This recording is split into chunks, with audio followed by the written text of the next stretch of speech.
আসসালামু আলাইকুম। আমরা যারা প্রবাসী মালয়েশিয়ার আছি, যারা মালয়েশিয়াতে থাকি, আমরা মালয়েশিয়াতে অনেকেই 5 বছর, 10 বছর, 8 বছর, 7 বছর, 3 বছর এরকমভাবে থাকতেছি। আমরা যখন কোথাও ঘুরতে যাই বা কোনো একটা অনুষ্ঠানে যাই, তখন আমরা ওইখানে দেখতে পাই যে ছোট ছোট বাচ্চা, বিদেশের বাচ্চারা আসে ফ্যামিলির সাথে।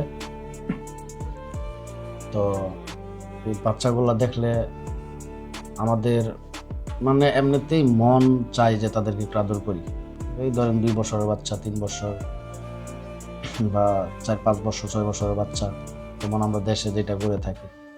ছোট বাচ্চাদেরকে সবাই আদর করতে চায়, সবাই কোলে নেয়।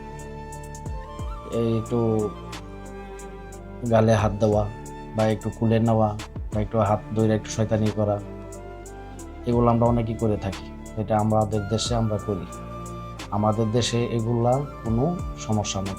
আমরা যদি ছোট্ট একটা বাচ্চারে 6-7 বছর, 8 বছরের বাচ্চারও যদি আমরা গিয়া একটু মানে গালে ধরে টান দেই বা একটু আদর করি, তুলে নেই বা একটু শয়তানি করি, তাহলে আমাদের দেশে এগুলা আমাদের বাপ মা বা আমাদের গার্জিয়ান যারা আছে তারা এগুলাকে কোনো কিছু মনে করে না।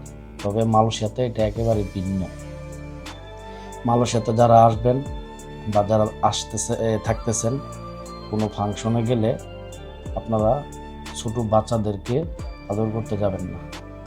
এই একটু গালে ধরে টান দেওয়া বা একটু কুলে নেওয়া বা শয়তানি করা, এগুলা ভুলে চলেও কেউ করবেন না। কারণ এগুলা মালয়েশিয়াতে তারা পছন্দ করে না, এগুলাকে তারা খারাপ ভাবে নেই।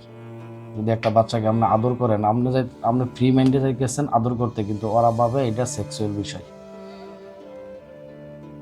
এর জন্য তারা এটা পছন্দ করে না।